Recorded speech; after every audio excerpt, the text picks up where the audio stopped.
어린 시절 비행기를 처음 타보셨던 경험 다 있으시죠? 저는 좀 늦게 탄 편인 것 같아요. 20살에 탔는데요. 군대 가기 한 달 전에 비행기를 처음 탔습니다. 처음 타면서의 에피소드도 있지만 처음 타면서의 벅참이 가장 컸습니다. 비행기를 타고 하늘로 올라갔더니 생전 처음으로 구름 위를 올라가 본 게 20살 때입니다. 창밖을 보면서 야, 세상에 이런 일도 있구나. 내 밑에 구름이 있구나라고 하는 가슴 벅찬 신기한 경험도 제가 처음 20년 전에 해봤던 것 같습니다. 제가 지난 월요일 날 퇴근하면서 라디오를 들었는데 주제가 첫 경험에서 민망했던 이야기, 어떤 사람이 사연을 보냈습니다. 뭐냐면 비행기를 처음 타서 사람들한테, 주변 사람들한테 나 비행기 처음 타는데 어떻게 해야 되냐라고 했더니 뭐 이런저런 이야기 많이 있죠. 제주도 가는데 꼭 여권 챙겨가라, 뭐 이렇게 조언하는 사람들도 있습니다. 그리고 비행기를 처음 타니까 그 비행기 탈 때에 신발을 벗고 타야 된다 라고 하는 이야기를 하고, 자기가 그걸 듣고 비행기를 처음 탔는데 정말로 그 비행기에 진입하면서 신발을 막 벗으려고 했대요. 그랬더니 거기 승무원이 그러시면 안 된다고, 신발 신고 들어오셔라 라고 하면서 민망했던 첫 경험을 사연으로 보낸 걸 제가 라디오에서도 들었습니다. 아마 여러분들도 이런저런 비행기 처음 타시면서 또는 처음 경험하면서 크고 작은 경험들 다 있으실 거라고 생각합니다. 근데 제가 이제 비행기를 여러 번 탔습니다. 미국도 다녀오고 이렇게 뭐 다녀오면서 요즘은 어떠세요? 저는 이제 딱 타면 이어폰 꽂고 영화 한 편 보다가 한숨 자고, 또 승무원이 깨워서 기내식 먹으라고 하면 먹고, 또 자고 일어나고 영화 보다가 그냥 이렇게 자면 도착하게 돼 있더라고요. 특별히 가까운 데 가는 동남아 한 5시간 정도는 피곤하잖아요. 그러면 앉자마자 잠을 청합니다. 이륙하는 거, 착륙하는 거 이제 큰 관심이 없고요. 어떻게 하면 빨리 저 창문을 내릴까, 저 창밖을 보면서 경탄했던 일들이 사라지기 시작합니다. 뭐가 됐어요? 벅참이 당연한 것이 됐습니다. 오늘 여러분들에게 같은 질문을 드리고 싶습니다. 이 자리에 나와서 예배드리는 것, 하나님을 아버지라 부를 수 있는 것, 여러분들에게도 여전히 놀라운 일로 경험되고 계신가요? 아니면 매주 주일마다 드려지는 일요일 스케일 중에 하나, 즉 당연한 일이 돼 버리신 건 아닌가 질문드리고 싶습니다. 오늘 사도 바울이 우리에게 사자오를 토하듯 이렇게 외칩니다. 이건 결코 당연한 일이 아니다. 이것은 온 우주가 깜짝 놀랄 만한 하나님의 비밀스러운 사건이 드러난 것이다. 이렇게 소리 높여 이야기합니다. 그리고 그 놀라운 비밀과 지혜가 이루어지는 현장이 어디냐고 이야기하냐면 교회라고 사도 바울이 이야기합니다. 1절을 함께 먼저 보겠습니다. 사도 바울은 자신을 이렇게 소개합니다. 그리스도 예수의 일로 너희 이방인을 위하여 갇힌 자 된 나 바울이라고 이렇게 이야기합니다. 지금의 처지가 어떤가요? 감옥에 있습니다. 자유를 빼앗기고 내일의 생사를 알 수 없는 차디찬 바닥에 지금 사도 바울이 앉아 있습니다. 보통 사람 같으면 하나님, 제가 복음을 전했는데 결과가 이게 뭔가요? 왜 이 모양인가요? 라고 따질 수도 있고 원망할 수도 있습니다. 아니면 어떻게 나갈 궁리를 할까? 사도 바울은 감옥에서 어떻게 나갈 궁리를 할까라고 하는 게 아니라 탄식하는 대신 비밀을 이야기하고 있습니다. 그러면 사도 바울이 말하는 비밀이 뭘까? 6절에 나옵니다. 6절 말씀 이렇게 나오는데 핵심입니다. 이는 이방인들이 복음으로 말미암아 그리스도 예수 안에서 함께 상속자가 되고 함께 지체가 되고 함께 약속에 참여하는 자가 된다. 이렇게 이야기합니다. 당시 유대인들에게 이건요, 상식 밖의 일입니다. 화면은 제가 말씀을 드리면 떼주시고 아니면 제 얼굴을 잡아주시고 네, 말씀 때만 말씀을 비춰주시고 아니면 제 얼굴을 계속 비춰주시면 감사하겠습니다. 당시 유대인들에게 상식 밖의 일이었습니다. 하나님은 우리 민족의 하나님이라는 거예요. 너희 이방인들은 함께 할 수 없는, 너희는 우리와 다르다라고 하는 겁니다. 우리는 하나님으로부터 선택된 민족, 즉 선민이다. 그러니 너희는 다르다라고 하는 겁니다. 이게 상식이었고요. 이 기간이 수천 년 동안 이어져 왔던 시간이었습니다. 그런데 하나님이 갑자기 말씀하시는 거죠. 아니다. 이방인들도 그리스도 예수 안에서 함께 상속자가 되고 함께 지체가 되고 함께 약속에 참여한 자가 된다라고 하는 겁니다. 6절에요. 함께라고 하는 말이 3번 나옵니다. 너희들만 상속자, 너희들만 약속의 자녀가 아니라 이방인들도 함께라고 하는, 그리스도 안에서 함께라고 한 이야기를 6절에 하고 있습니다. 이게 비밀이라는 거예요. 수천 년간 내려온 그들의 쌓은 견고한 벽을 하나님이 무너뜨리시고 이 자격 없는 이방인들을 하나님의 자녀라고 하는 영광스러운 자리로 초대하신 사건이다 라고 지금 말씀하고 있는 겁니다. 여러분, 냉정하게 한번 생각해 보세요. 지금 이 자리에 앉아 계신 분들 유대인 혈통을 가지신 분이 있으신가요? 단 한 명도 없습니다. 우린 다 이방인이에요. 그럼에도 불구하고 우리가 예배하고 있잖아요. 그럼에도 불구하고 우리가 이방인의 혈통이 아님에도 불구하고 하나님을 아버지라 부를 수 있는 이유는 이방인의 혈통이 아니라, 유대인의 혈통이 아니라 이방인임에도 하나님께서 우리에게 이 비밀스러운 일들을 베풀어 주셨기 때문에 가능한 줄 믿습니다. 그 비밀이 우리 안에 이미 성취되고 교회 안에 성취되었다라고 하는 겁니다. 당연한 일인가요? 아닙니다. 하나님의 놀라운 은혜인 줄 믿습니다. 그러면서 한 가지 더 고백해요. 7절에 이렇게 고백합니다. 내가 이렇게 된 것은 하나님께서 그분의 능력이 작용하신 대로 나에게 주신 그분의 은혜의 선물을 따른 것입니다. 이렇게 이야기합니다. 자신이 일꾼이 된 것도 내 능력이 아니라는 겁니다. 하나님의 은혜다. 모든 것은 다 하나님의 선물이다. 이렇게 고백하면서 8절 더 놀라운 고백을 합니다. 모든 성도 중에 지극히 작은 자보다 더 작은 나를 통해서 이렇게 이야기합니다. 그럼 바울이 실력이 없어서일까요? 아닙니다. 바울이 누군가요? 당대 최고의 지성인입니다. 지금으로 이야기하면 서울대 법대 나온 사람이에요. 그런데 가장 작은 나, 모든 사람들 중에 가장 작은 나, 이렇게 고백합니다. 왜 그럴까요?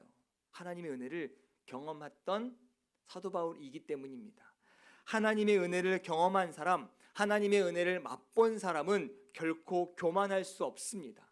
자신이 누구였냐면 교회를 받게 했던 사람입니다. 예수를 믿는 사람들을 받게 했던 사람이에요. 그런 자신에게 이제는 하나님의 복음을 맡기셨다. 그 은혜가 너무 커서 자신은 그 앞에 감히 설 수 없는 존재다 라고 하는 걸 지금 사도 바울은 알고 있는 겁니다. 여러분, 은혜를 많이 받으면 많이 받을수록 겸손할 수밖에 없고요, 자신을 낮출 수밖에 없습니다. 누가 교만한 줄 아세요?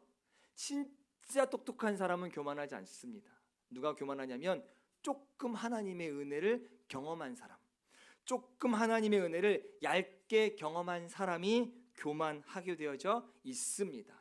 하나님의 은혜를 진짜 경험하면, 깊은 하나님의 은혜를 진짜 경험하면 더 낮아지고 겸손해질 수밖에 없는 것이죠. 오늘 이 바울에게 임했던 겸손함이, 낮아지심이 여러분에게도 함께 계시기를 주님의 이름으로 간절히 축원합니다. 이제 이 놀라운 비밀이 어디서부터 증명되냐면 10절인데 오늘 말씀의 핵심입니다. 새 번역입니다. 이렇게 읽겠습니다. 이것은 이제 교회를 통하여 하늘에 있는 통치자들과 권세자들에게 하나님의 갖가지 지혜를 알리시려는 것입니다. 이렇게 고백합니다. 근데 제가 이 성경을 설교 준비할 때 개역개정, 새 번역, 그리고 영어 버전, 그리고 메시지 성경 4가지를 놓고 늘 이렇게 대조합니다. 근데요, 메시지 성경을 읽으면서 제가 소름이 돋았습니다. 메시지 성경에서 이렇게 고백합니다. 하나님의 이 탁월한 계획은 교회에 모인 여러분처럼 예수를 따르는 이들을 통해서 이렇게 이루어집니다 라고 하는 겁니다. 어떻게요? 하나님의 놀라운 계획. 근데요, 그냥 계획이 아니라 하나님의 이 탁월한 계획이 교회를 통해서 이루어진다라고 하는 겁니다. 하나님의 놀라운 계획은 교회를 통해서, 하나님은요 천둥번개나 초자연적인 현상을 택하지 않으시고 연약하고 부족하고 나약한 사람들이 모인 이 우리 공동체, 교회라고 하는 이 공동체를 하나님이 선택하셨고요, 그걸 어디까지 알려지게 했냐면 천사들에게까지 알려지게 하나님이 하셨다라고 하는 겁니다. 그러니까요, 이 공동체는 천사들도 모르는 하나님의 비밀스러운 일들이 이루어지는 주님의 공동체인 줄 믿습니다. 왜 교회가 하나님의 지혜일까요? 세상은요, 늘 편을 가릅니다. 가진 자, 못 가진 자, 배운 자, 배우지 못한 자, 요즘에는 보수와 진보로 이렇게 세상은 나눕니다. 세상의 논리는 분열입니다. 내 편을 만들어야 되고요, 그렇지 않은 사람은 다 다른 편입니다. 근데 교회는 어떤가요? 다른 배경 사람들이 모였습니다. 다른 출신의 사람들이 모였어요. 다른 세대들이 다 모였습니다. 그런데 예수 안에서 하나가 됩니다. 이건 세상의 논리로는 불가능합니다. 근데 교회 안에서는 일어납니다. 왜요? 하나님의 지혜가 이곳에 있기 때문인 줄 믿습니다. 세상이 아무리 분열되어도 교회는 하나가 될 수 있다는 것, 이것이 하나님이 교회를 통해서 드러내고자 하는 비밀 또는 드러내고자 하는 하나님의 놀라운 일이라고 하는 것이죠. 우리 아름다운 교회가 세상에서 어떤 모습을 보여줘야 할까? 첫 번째는 하나됨이라고 생각합니다. 우리가 서로 용납하고 사랑하는 모습 자체가 세상에 던지는 가장 강력한 메시지라고 하는 거죠. 여러분, 교회 안에서 싸우고 분열되면요, 우리가 하나님의 지혜를 가리게 되는 겁니다. 반면에 사람들이 이렇게 이야기하는 거죠. 어떻게 저 사람들, 어떻게 저 아름다운 교회 사람들은 저렇게까지 사랑할 수 있지? 어떻게 저렇게까지 하나가 될 수 있지? 라고 하는 질문과 경탄이 나올 때 하나님의 지혜가 증명되는 것이죠. 두 번째는요, 은혜의 나눔입니다. 8절을 보면 바울은 측량할 수 없는 그리스도의 풍성함을 전하게 하려 하심이라 이렇게 이야기합니다. 교회는 은혜를 가두는 것이 아닙니다. 어떻게 해요? 은혜를 흘려보내줘야 돼요. 우리가 받은 은혜를 이웃에게, 소외된 사람들에게, 지역 사회에게, 세상에 나누어 갈 때 하나님의 지혜가 더 채워지는 줄 믿습니다. 세 번째는요, 약한 자를 품는 겁니다. 세상은 강한 자, 능력 있는 자 중심으로 모이게 되어져 있는 구조입니다. 근데 교회는 다르다라고 하는 거죠. 교회는 지극히 작은 자, 또 연약한 자 하나를 위해서 온 공동체가 울어주는 것, 함께 울어주는 것, 그것이 교회입니다. 이건요, 세상이 이해할 수 없는 하나님의 역설적인 지혜라고 하는 거죠. 제가 이런 분을 한번 만난 적이 있습니다. 화면은 바꿔주셔도 됩니다. 세상에서 모든 것을 잃어버리셨던 분이에요. 사업도 망했고요. 그러다 보니까 가정이 깨지게 됩니다. 사업도 망하고 가정도 깨지면 뭘 잃게 돼요? 건강을 잃게 됩니다. 다 잃으셨어요. 그리고 그분이 마지막 들이신 곳이 교회입니다. 근데 그 교회 공동체가 그분을, 다 깨진 그분을, 다 망한 그분을, 다 심령이 상한 그분을 교회 공동체가 안아주셨어요. 하나 되게 하셨고요, 연약한 자를 이 공동체의 일원으로 받아주셨습니다. 그리고 경제적으로 지원도 해주시고 또 기도도 함께 해주시고 마음을 함께 나눠주셨습니다. 나중에 이렇게 고백하시더라고요. 세상 어디에서도 이런 사랑을 받아본 적이 없습니다. 그것이 교회입니다. 여러분, 세상이 줄 수 없는 것을 교회가 줄 때 하나님의 지혜가 드러나게 되어져 있습니다. 11절과 13절에 그럼 우리가 어떠한 마음으로 나아가야 될까 보겠습니다. 이 일은 하나님께서 우리 주 예수 그리스도 안에서 성취하신 영원한 뜻을 따른 것입니다. 우리는 그리스도를 믿음으로써 그분 안에서 확신을 가지고 담대하게 하나님께 나아갑니다. 교회는요, 그 일을 가지고 담대하게 나아가야 됩니다. 비밀을 가진 우리, 그리고 그 비밀을 깨달은 우리는 담대하게 하나님 앞에 나아가야 되는 거죠. 근데 보면요, 진리를 가지고 있는 우리가 너무 되게 소극적이에요. 이단들은요, 담대합니다. 가짜를 가지고 있으면서 가짜를 전하고 가짜를 팔면서 되게 당당해요. 근데 우리는요, 진짜를 가지고 있으면서 진짜를 알면서 진짜를 누리면서도 되게 소극적입니다. 주님의 이름으로 하나님의 비밀을 가지신 여러분들 담대하시기를 주님의 이름을 간절히 축원합니다. 지금 감옥에 있어요. 바울이 감옥에 있습니다. 근데 담대해요. 왜냐하면 하나님이 자신이 하고 있는 이 일이 하나님이 영원전부터 계획하셨다라고 하는 걸 사도 바울은 지금 알고 있습니다. 힘들어서 흔들릴 수 있습니다. 힘들어서 넘어질 수도 있습니다. 그러나 내가 지금 서 있는 이 자리가 하나님의 영원하신 계획 안에 있다라고 하는 걸 알 때에 우리는 그 흔들림 속에서 담대해질 수 있는 것이죠. 그리고 13절 보면 이렇게 고백합니다. 그러므로 너희에게 구하노니 내가 너희를 위하여 받은 환난에 대하여 낙심하지 말라. 이는 너희의 영광이니라. 여러분, 얼마나 역설적인 말씀입니까? 환난이 뭐래요? 영광이랍니다. 환난이 곧 영광이랍니다. 세상의 눈으로 보면 감옥에 갇힌 바울은 실패한 것처럼 보입니다. 그런데 바울은 이것을 영광이라고 이야기합니다. 왜요? 이 환난이 바로 하나님의 계획을 이루어가는 과정이기 때문입니다. 끝이 아닙니다.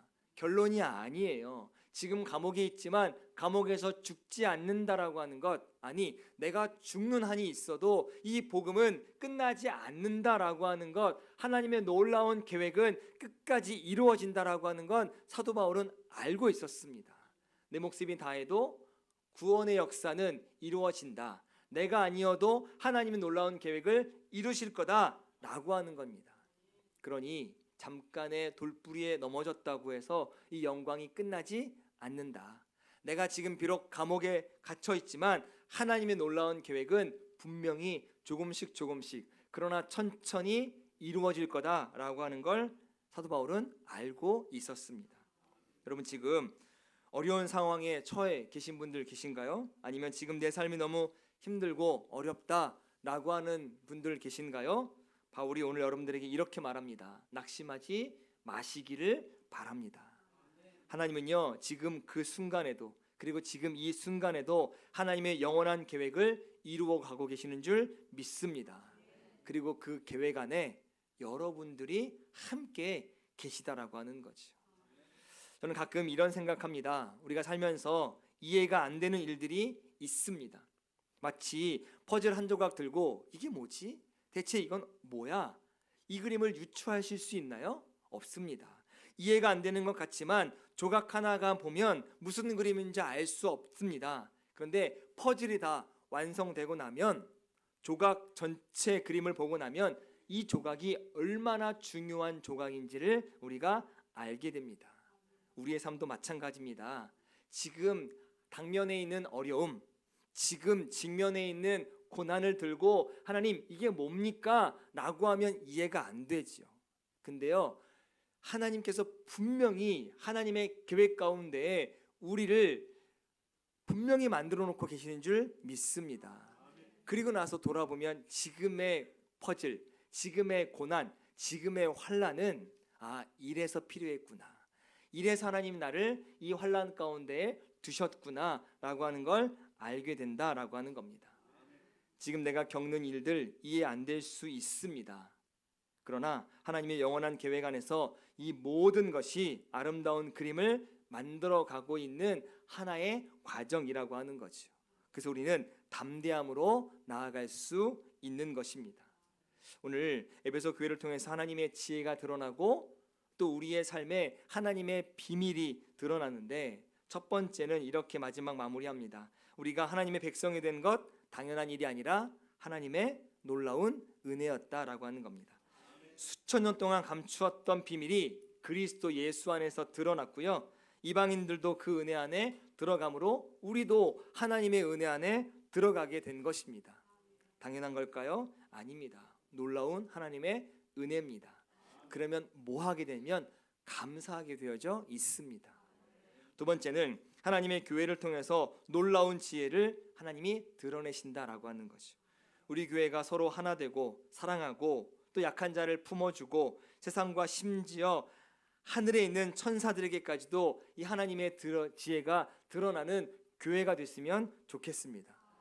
그래서 우리 아름다운 교회는 그저 그런 모임이 아니라, 종교적인 모임이 아니라, 주일이 되면 의례적으로 모이는 모임이 아니라 하나님의 지혜를 드러나는 하나님의 작품인 교회가 되기를 주님의 이름으로 간절히 축원합니다. 그리고 마지막이요, 우리는 담대함으로 나아가야 됩니다. 어떤 환경 속에서도 흔들리지 않는 이유는 내 능력이 충분해서가 아닙니다. 여러분 분명히 여러분의 능력이 충분한 거 압니다. 그러나 우리의 능력이 충분하다고 해서 우리의 삶이 흔들리지 않는 게 아니라고 하는 거죠. 우리가 능력이 있어도 흔들립니다. 하나님의 영원 계획 안에 있을 때에 흔들릴 수 있지만 아예 주저하지 않지 않을 수 있는 이유는 내 능력이 아니라 하나님의 손길, 하나님의 붙드심 안에 있는 줄 믿습니다. 그게 담대함이거든요. 담대함으로 나아가시기를 주님의 이름으로 부탁을 드립니다.